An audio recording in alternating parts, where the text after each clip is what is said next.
pony playing hide and seek. I see you! Ah! It's a unicorn!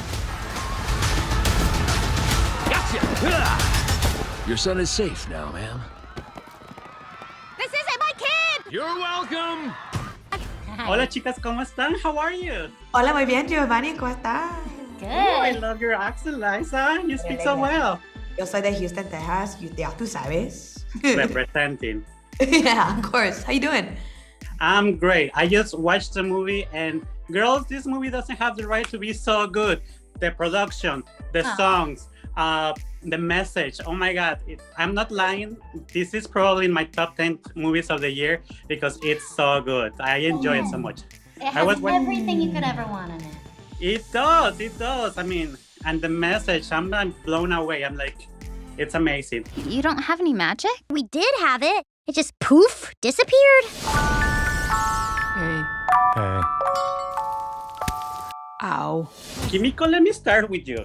Yeah. In the movie, we see Izzy. We learn that she is so happy and so jovial. And we learn that some of her friends are not as happy as she is. Mm-hmm. How important is to show kids that it's okay to be different and to be your own person? I think it's incredibly important. It's one of those things that I think maybe wasn't pushed enough when I was a kid. You know, I didn't see as many people like me out there in the world, out there in entertainment. And so I didn't see myself represented.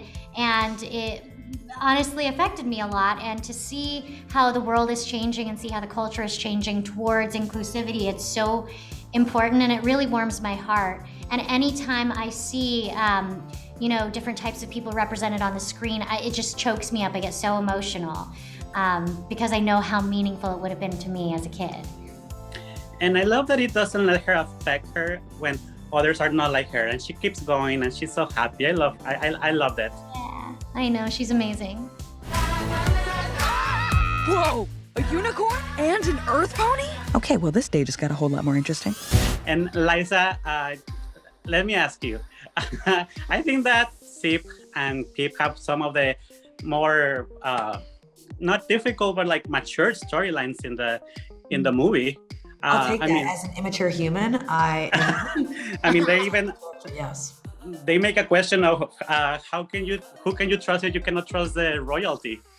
Right. Oh yeah. I mean, there's so much expectation of these princesses too, and I love that like Zip, my character, doesn't really subscribe or define herself as a princess. She defines herself as a Pegasi and as one that like just wants to live and be free of those expectations or definition that society as royalty puts on her. So I love that she's free in that own right. But I love like the light that like Kimiko brings to the screen as Izzy because it just reminds everybody to like life is sure complex, but like let's enjoy the simplicity of just being joyful in it and living freely in that sense. So I love Zip and I love the contrast between all of these different characters and how they all play off of each other so well. And the contrast is what they celebrate among each other. Is like what makes them different is what makes them alike is that they're each unique. Yeah. I thought earth ponies were the pony ladder's bottom rung. I heard the Pegasi were brutes you'd hate to be among. You smell like fishes. You're vicious. I bet you eat your young. Meet any one of you, the thing to do is run away. Before we go, let me ask you girls.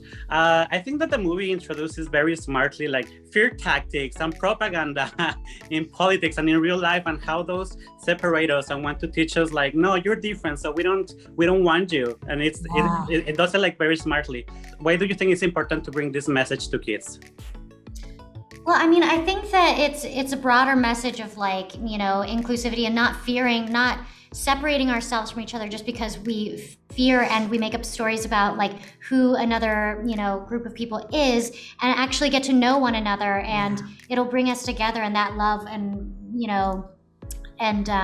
acceptance will actually make us all stronger as one, Right. And it was like, it's oddly relevant, but it was written before the pandemic and it was developed before the pandemic. Yeah. So it's kind of this timeless tale. Right. You know? It's like living and growing in your own bubbles and then popping those bubbles and realizing like there's so much to life beyond the life that you know and to be exposed to those experiences and cultures of whether it be, bridalwood or whether it be a different part of the world that you've never been exposed to before. Like learning and growing through those cultures is so necessary for shaping yourself and readying yourself for the world too. So I'm so glad that kids, this new generation, gets to learn and grow with these characters too.